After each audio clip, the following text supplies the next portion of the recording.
Hi, Dale here with my daily video diary.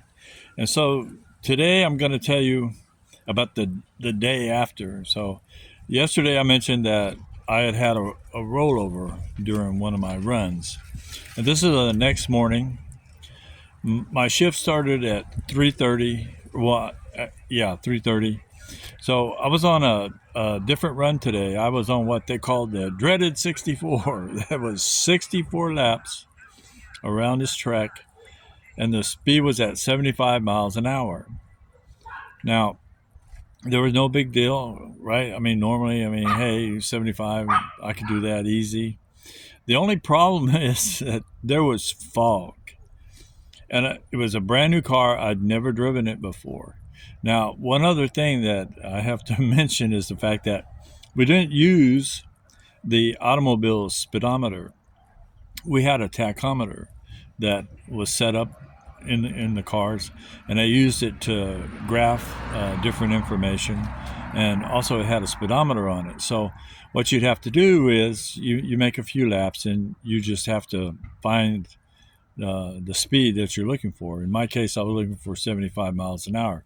Well, the thing that caused my rollover the day before was the fact that I was not really paying attention to what was going on. So with this fog, as dense as it was, I couldn't hardly see.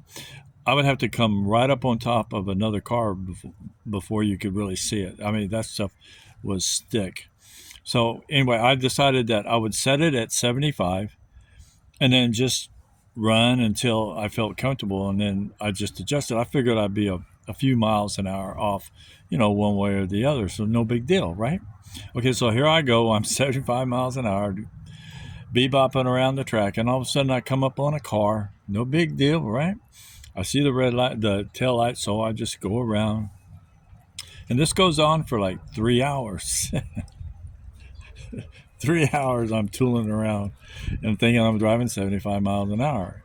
Well, I took a break, and that's when reality hit. Come to find out, I'd been tootling around this track in dense fog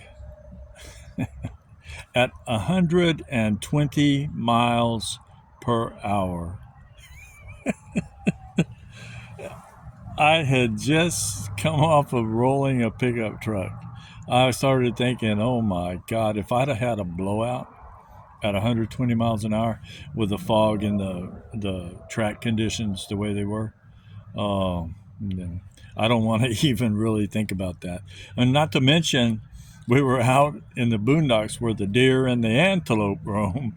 I could have hit a deer or anything, and that would not have been a pretty sight at 120 miles an hour. So yeah, that was my wake up call after rolling that truck.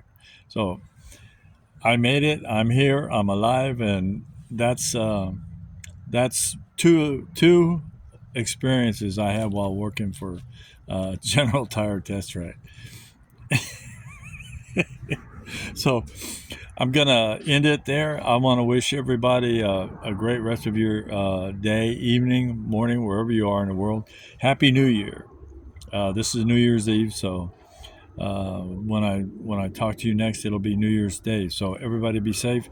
Have a wonderful, safe New Year's Eve, and I will talk to you tomorrow. Bye bye now.